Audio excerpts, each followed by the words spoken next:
at the point that Jews are supported by the British Empire starts the process, um, and it's a very fast process, of marking the local population as disposable.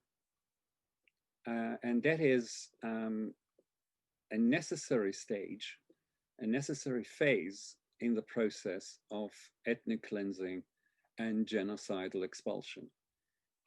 Without marking the other in a number of ways, marking the other as having no rights, as having no history, as having no identity that can be clearly defined and described, um, you actually mark the other as non-existent.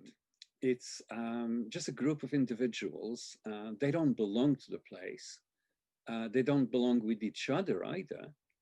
They are just the current residents of Palestine. And you can take them anywhere basically because they don't have a purpose in living there, while the Jews, supported by Britain, have a clear purpose. That the understanding of Balfour and his partners in crime was that the Jews needed to be in Palestine if the Bible's prophecies were to take place. So this was a combination of realpolitik and Christian Zionism, which actually started before Jewish political Zionism.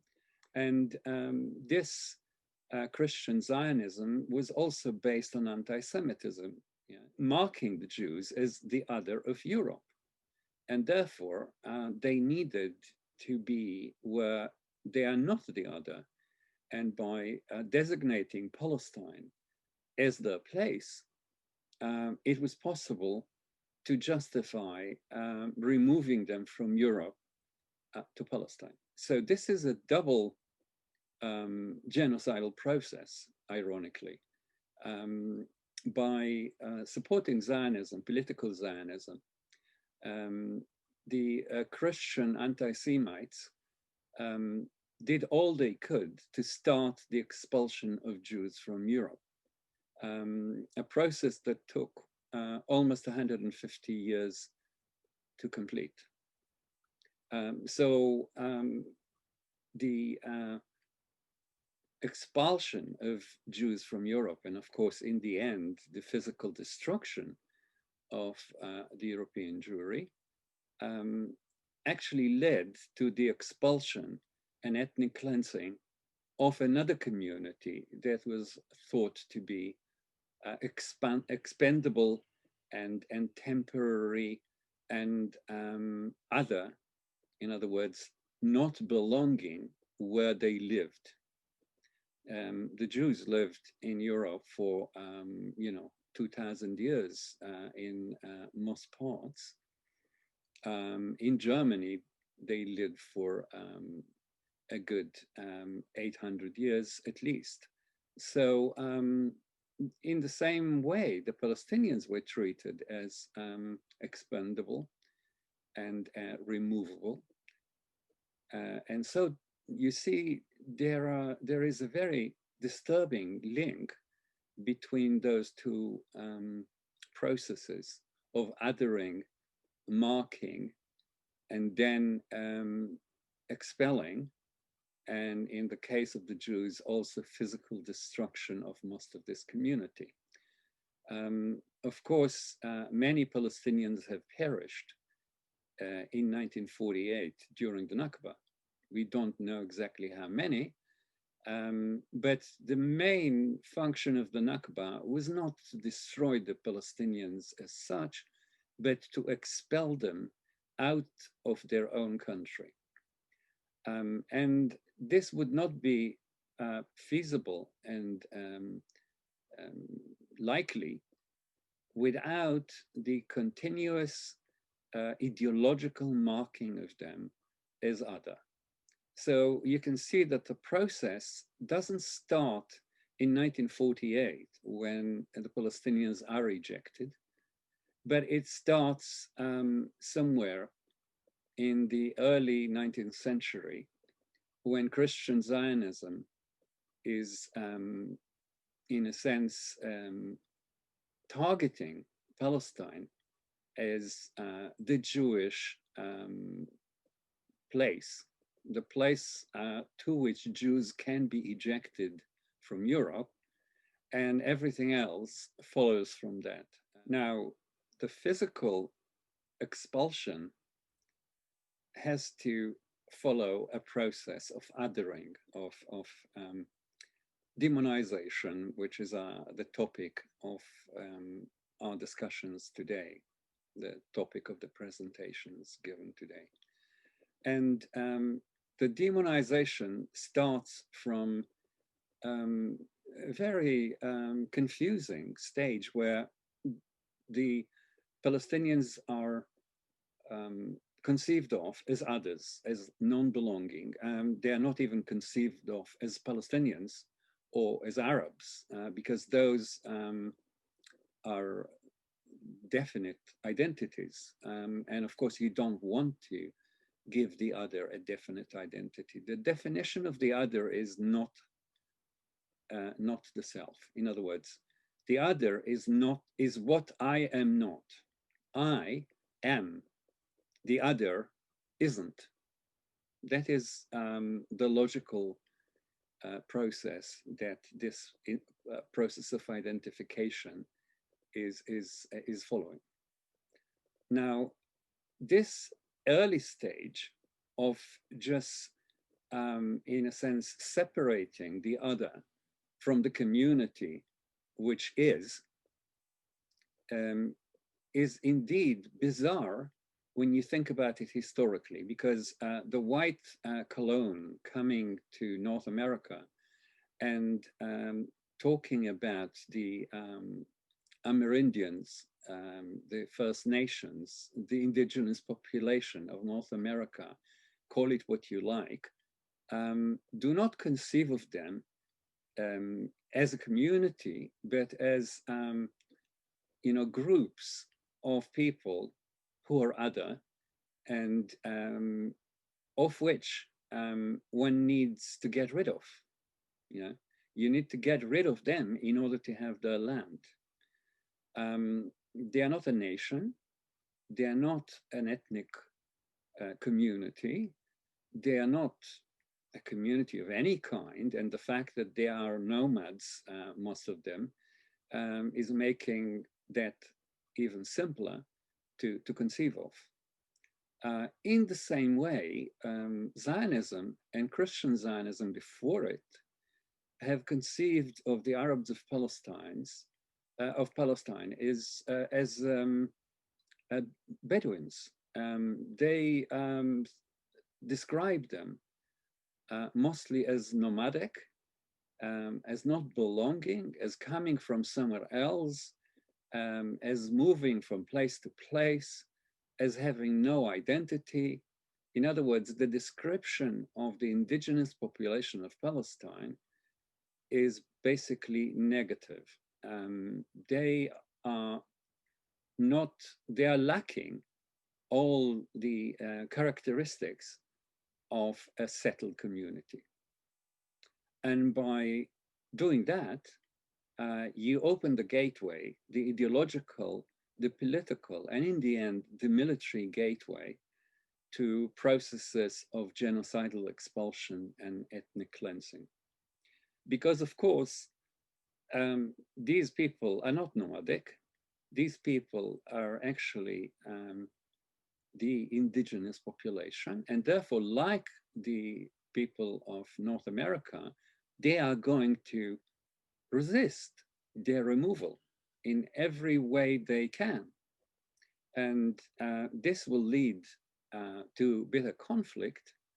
And the conflict actually helps to define them as the enemy. So what starts as marking the Palestinian population as other leads directly to a much more accurate definition, a much narrower definition as the enemy. And as the enemy, they must be removed, yeah, because they are a danger. They are a danger to the rightful owners of Palestine, who are understood as being the Jewish incoming settler colonials. This has been the case in many colonial situations, but hardly ever did it lead to a conflict like that in North America or like that in Palestine. And the reason why the conflict in Palestine is one of the oldest in the modern world is exactly because, like North America, it is a very extreme example of a settler colonial conflict with the indigenous population. The historical process that ends up with the Nakba actually becomes much clearer after the British move to Palestine as the authority controlling the land.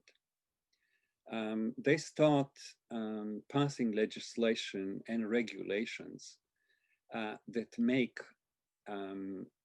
the removal of the local population easier. Now, none of this is done openly, but they support the buying of land from absentee landowners.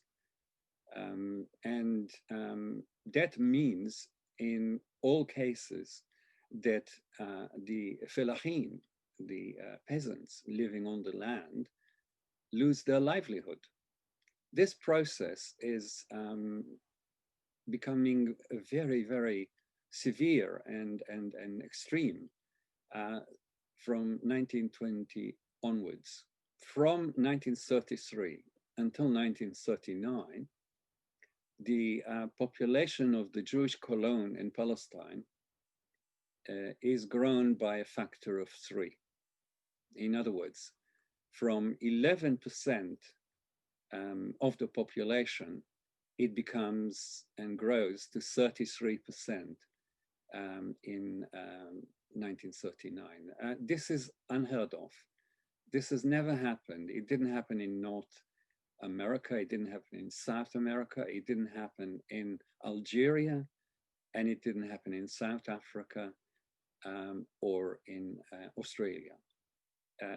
For a colon to grow by 200% in 6 years is unheard of.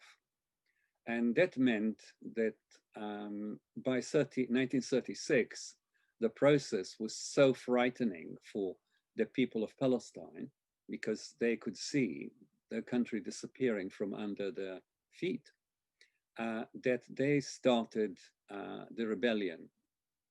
To begin with, this was not even an armed rebellion, but only a general strike. But once the British have employed enormous force, and most of the British army outside of Britain was actually residing in Palestine in order to break that rebellion, Palestinians had no choice but to resist their own expulsion. The killing of 10,000 cadres fighting against the British and the Zionist forces who joined them was basically the practical beginning of the Nakba of 1948. Because the cadres that were lost could not be replaced in a short while. Tens of thousands were in jail. Many thousands were badly hurt and wounded, and 10,000 died. So that the population of Palestine could only hope to be helped by other Arabs from other countries. And we know the story of that intervention and how fateful and useless it was in the end. So the Nakba of 1948 was already decided in 1917. In 1920, when the first British official ruling the country, Herbert Samuel, and once he started the legal procedure of othering, marking, and defining as the legal other, and then the enemy in the 30s, it was not possible to see another end to this process.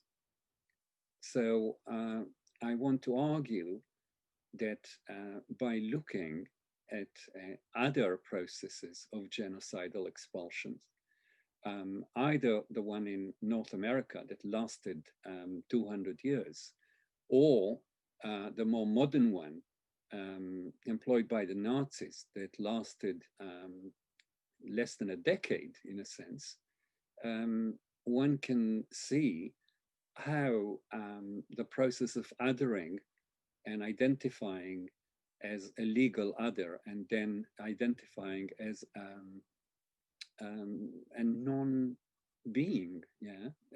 The Nazis identified the Jews as Untermenschen, basically not humans, but subhumans, yeah. In a similar way, both the Zionists and the British authorities did not consider the Palestinians either as a people, as a nation, as an ethnic group, or as a group of human beings with human rights which are equal to theirs.